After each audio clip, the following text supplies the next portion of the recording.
They said it was just a war. But when you were inside it, it didn't feel like history. It felt like the end of everything. You didn't think about nations, flags, or ideologies. You thought about breath. About how fragile it was. About how the world could go silent. And in that silence, you could disappear before the war. Life had a rhythm. The hum of a morning radio. The laughter of children in the streets. The smell of bread from a local bakery. Then one morning, it all changed. The sirens started. And suddenly, everyone became a number. Men became uniforms. Women became nurses, survivors, shadows. The world turned gray, not just in color, but in soul. You didn't know what day it was anymore. The calendar meant nothing. Time was measured by explosions. And by how long your heartbeat took to return to normal after each one. Fear had a smell. It wasn't poetic. It was sweat, smoke, blood, and iron. The kind that got stuck in your throat. Everywhere you went, the air carried stories. Of someone who was here yesterday but not today. You didn't cry for them anymore. You just stopped asking where they went. You learned to move quietly. To listen to silence as if it were a warning. Because in the war, silence was more dangerous than sound. And when gunfire stopped, that's when your mind screamed the loudest. Inside every soldier, there were two voices. One said, "Stay alive." The other whispered, "Don't forget who you are." But as the months turned into years, that second voice started fading. You stopped being a person. You became instinct, a creature of survival. Your eyes stopped seeing faces. They saw targets. Your ears stopped hearing language. They heard movement, threats, danger. And deep down, you began to realize something terrifying. War doesn't just kill the body. It kills the innocence of thought. You stopped believing in good or evil. There was only us and them. And you didn't even know why anymore. Imagine standing in a field that once grew wheat. Now, it's mud, ash, and bones. The ground trembles beneath your boots. The air crackles with gunfire so constant it becomes rhythm. You don't flinch anymore. Your body has become numb to chaos. You see a man fall. You don't even check if he's breathing. You step over him. Not because you're cruel. Because you have to. You're told you're fighting for freedom. But freedom feels far away. What you're fighting for now is just the next sunrise. Civilians lived a different kind of war. No trenches. No rifles. Just ruins and ration cards. The night sky glowed not with stars, but with burning rooftops. You'd hear the whistle of falling bombs. And everyone would freeze. In that half second before impact, you'd hold your breath. And your entire existence depended on luck. Sometimes you survived. Sometimes you didn't. People slept in basements surrounded by rubble and prayers. Children learned to play without making noise. Every knock at the door could mean death.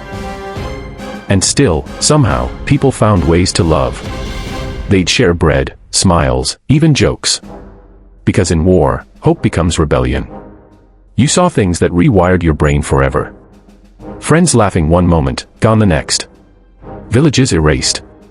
Faces burned into your memory that would visit you every night. When it was quiet, you started to hear the echoes. The screams that never stopped replaying inside your head.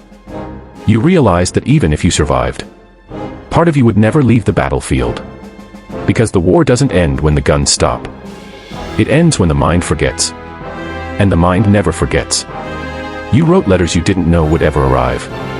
Ink smudged by trembling hands. Words soaked in exhaustion.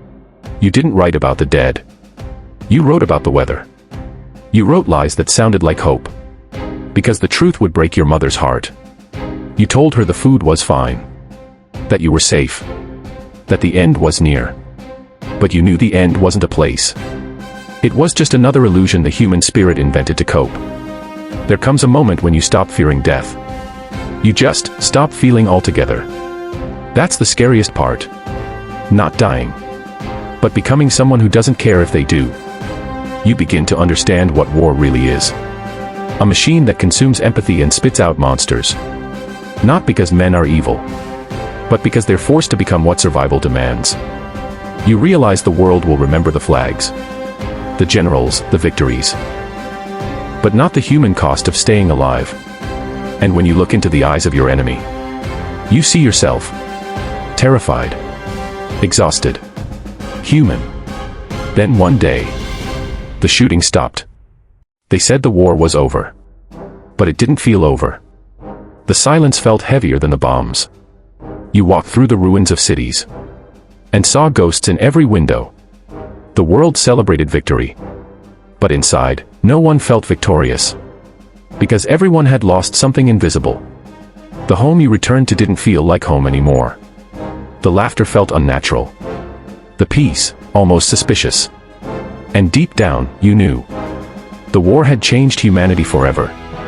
So what did it feel like to be inside World War II? It felt like living inside a storm that never ended. It felt like watching the sky itself go mad. It felt like losing faith in everything.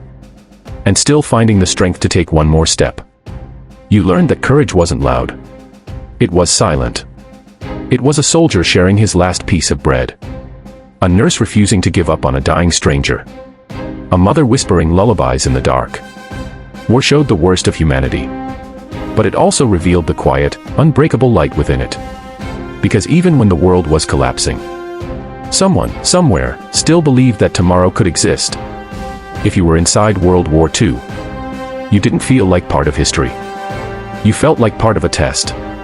To see how much the human soul could endure before it shattered. And somehow, it didn't shatter completely. That's what it felt like to be inside World War II. Not numbers. Not dates. But breath, fear, fire. And the fragile heartbeat of humanity trying to survive its own darkness.